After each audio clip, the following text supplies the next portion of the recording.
ओम नमस्कार दोस्तों, पंडित जी smart class में आप सभी का स्वागत है।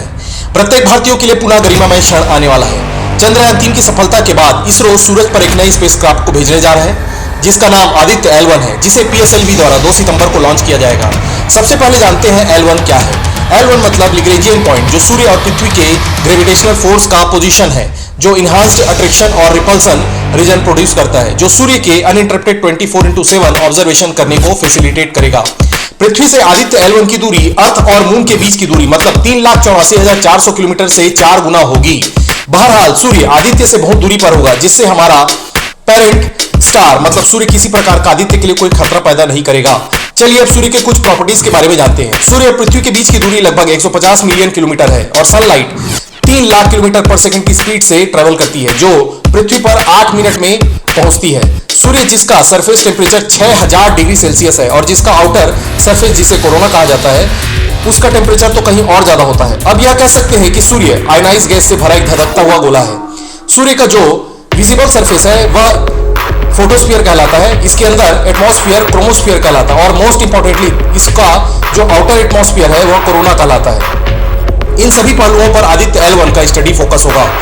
अभी स्पेक्ट्रोस्कोप और फिल्टर से पृथ्वी के सतह से सूर्य के विजिबल लाइट और रेडियो वेव्स को ऑब्जर्व किया जाता है, लेकिन संपूर्ण सूर्य को समझने के लिए सूर्य से निकलने वाली अल्ट्रावायलेट रेज, एक्स-रेज और गामा रेज को समझना पड़ेगा।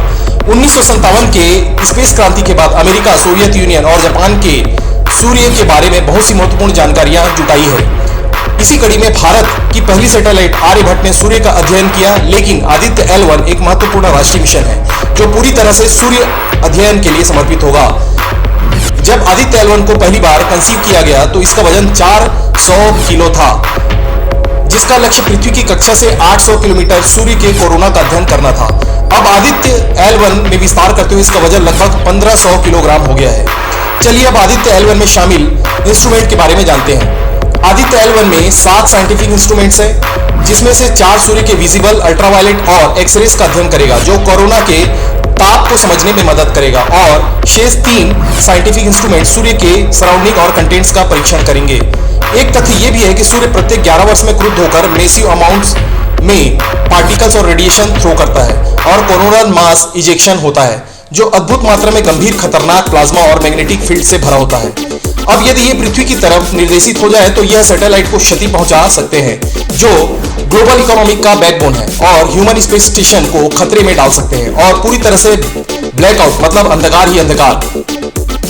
आदित्य L1 में सबसे यूनिक फीचर है इसके अंदर सोलर अल्ट्रावायलेट इमेजिंग टेलीस्कोप, जिसे inter university centre for astronomy and astrophysics, जो पुणे महाराष्ट्र में स्थित है, ने बनाया है, जो सूर्य से निकलने वाली अल्ट्रावायलेट रेज के सहारे सोलर डिस्क इमेज जनरेट करेगी।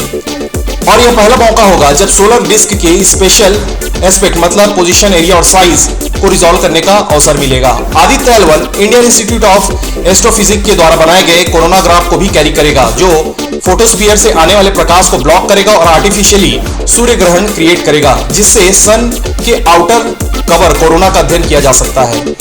जब आदित्य L1 लगभग 4 महीने के बाद लैग्रेंजियन पॉइंट के अराउंड हालो ऑर्बिट में प्रवेश करेगा तो सूर्य के और इंटेंसिव स्टडी में मदद मिलेगी। आशा करते हैं कि पंडित जी स्मार्ट क्लास के वीडियोस आपको अच्छे लग रहे होंगे, तो इस पर अपनी राय कमेंट बॉक्स पर जरूर दें। धन्यवाद।